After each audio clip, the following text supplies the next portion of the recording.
Hi, everyone. Welcome back. So, this chapter is going to cover how to map your customer journey.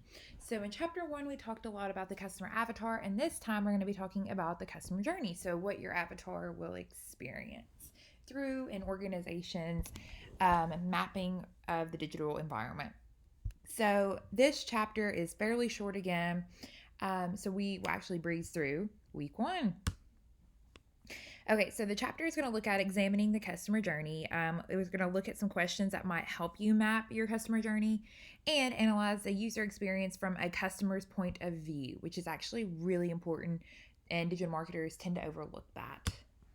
So, first, I want to start off with a quote. Jeff Bezos, founder of Amazon, probably the most successful man in the world, said, "We see our customers as invited guests to a party, and we are the host.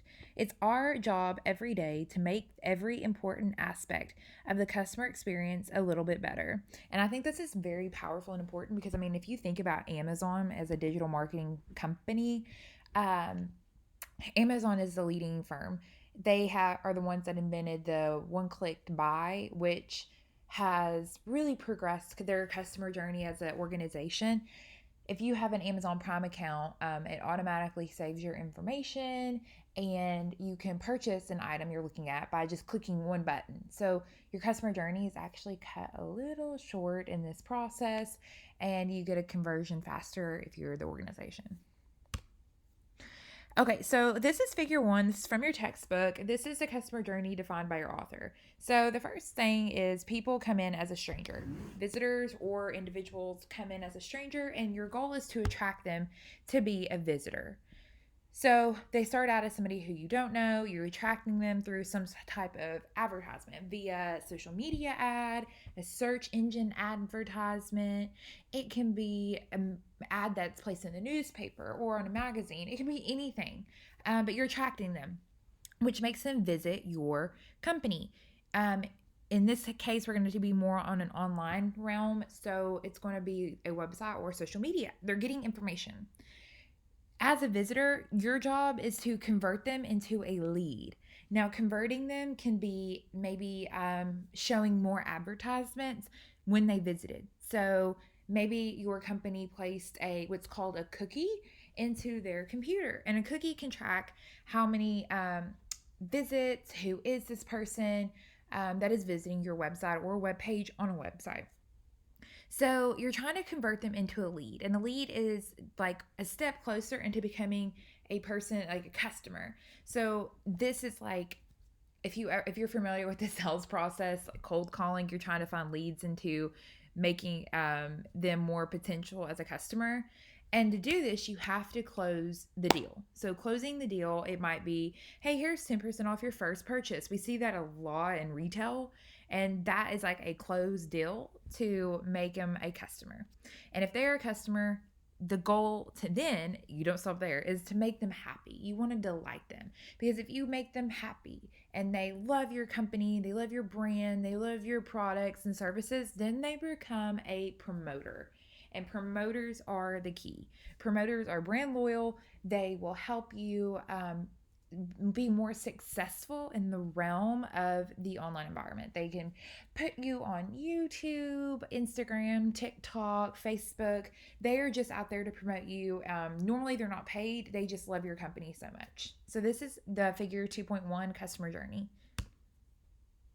So, some questions that might help map a customer journey. There are 9 that your author gives. The first one is to think about the stages from a point of view of your biggest audience they are unaware. So, what is the viewpoint that they're unaware of?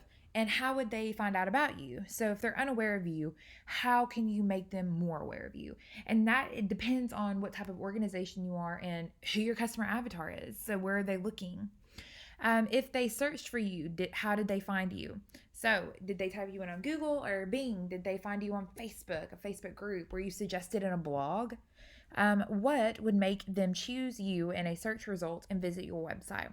Are you ranking in the top 3 ranks of Google or Bing? Are you successful? So, did they get referred by somebody to you? Do you appear in Google for searches about the advice, solutions, and problems that your ideal customer has?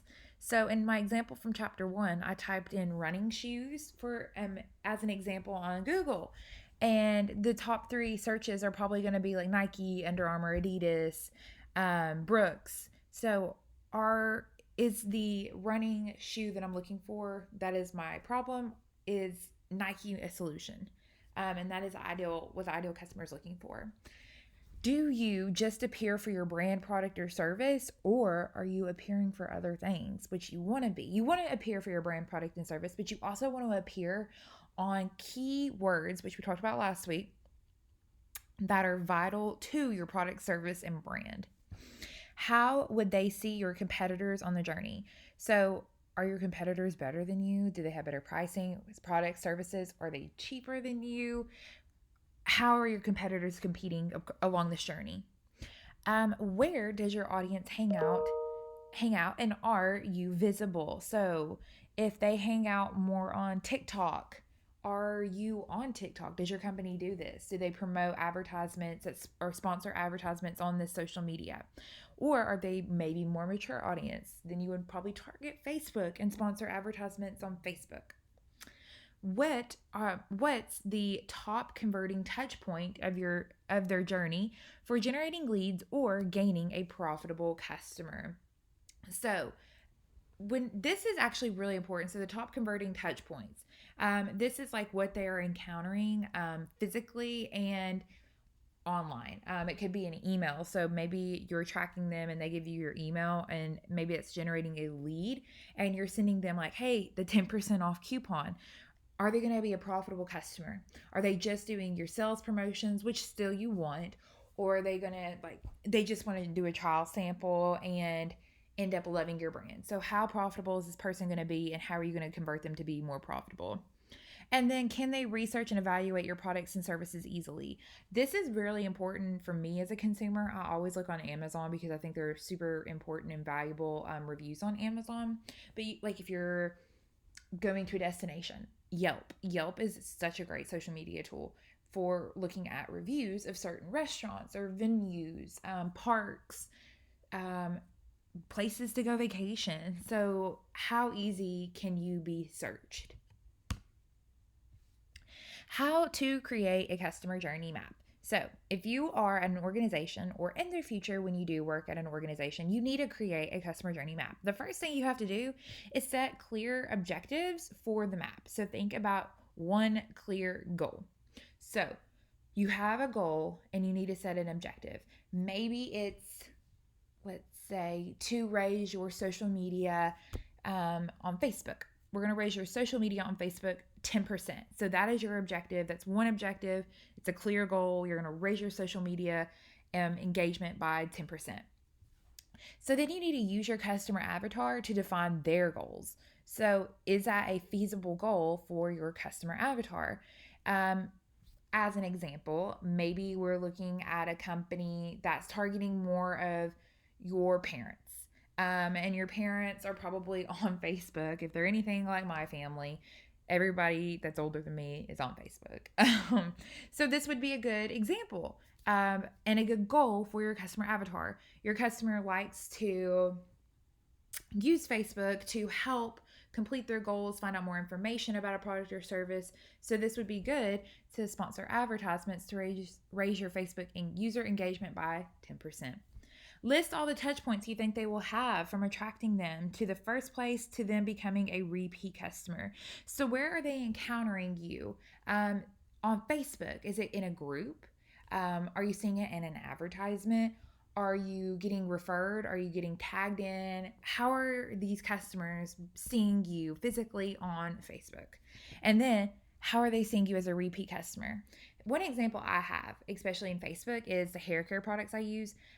So I have really curly hair, and I've joined a lot of companies and Facebook groups. I follow a lot of companies for curly girl hair, and I'm in a lot of Facebook groups for curly girl hair. And so that's one of the touch points that I come into contact with, not only this whole idea of being a curly girl, but also the services and the products that I use on my hair. And then you need to take a customer journey yourself and judge what content they would or could engage from unaware to aware to evaluation to lead or inquiry and ultimately conversion, all the way through to a purchase and repeat purchase. So that is all the steps you need to create a customer journey. And you can go through this with the customer journey map, which is this. So it's actually a really cool process. To review your user experiences from your customer's point of view, you have to look at your customer's motivation, your customer's actions, their touch points, their questions, pain points, customer experience and satisfaction, and the ideas for improvement and recommendations. All of these are really strong considerations when examining your customer's point of view. This photo over here is the review. It's like a spreadsheet which you can always use and take with you. It's in your textbook. It's to review the user experience from your customer point of view. And so to do this, it's a template. You can like check off like, okay, right now the people in XYZ company, they are strangers. So we need to figure out how are they motivated, and we can write that down or we can check it off. We can say, okay, their motivation, this is good. We know how to get them on their point of view. How do we know their actions? Maybe we don't know what actions from that customer point of view because they're strangers. So we need to figure out. We don't know their touch points because they're strangers. So you can go down through this list and figure out their user experience from the customer's points of view. And it gets easier as they become more involved in the customer journey process. By promoters, you should know everything about your people. So that's chapter 2. Again, I told you it was kind of short. Chapter 2 review, we examined the flow of the customer journey. We looked at the types of questions to map out a customer journey. We addressed how to create a customer journey map for an organization, and we viewed the customer's points of view based on the organization experience. So if you have any questions at all, please feel free to reach out to me anytime. I would be happy to set up a Zoom meeting with you, or we can always talk through email. If you don't have any questions, I will talk to you all next week.